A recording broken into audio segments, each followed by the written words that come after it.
Hello, traders. FX Pip Collector here. Today is Monday, October 27th, and this is my analysis for the US dollar index, and we're starting on the daily time frame.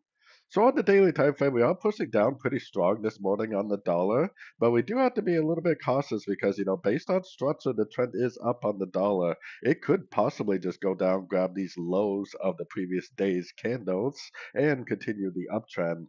I definitely do see the possibility that this is either an A or a 1, this is either a B or a 2, and it pushes down for a 3 or a C to one of these much lower Fibonacci levels. But like I said, we do have to be very cautious with the counter trend ideas because a lot of times when you start thinking counter trend, it just goes down a little bit, grabs your liquidity, and then just pushes right back up in the direction of the main trend.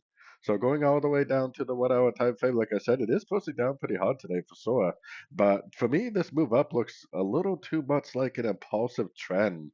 It looks like it would possibly, could be either like a wave A or wave one. I think this could possibly be like a crutch into this move up.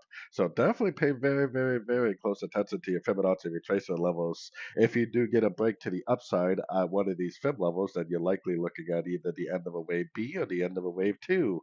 And luckily, it doesn't really matter whether it's a B or a 2 because you would trade both of these scenarios exactly the same, which would be looking for shorts until you get a bigger structure to the upside at a Fibonacci level. Then you would stop looking for shorts and start looking for longs for either a wave 3 or a wave C.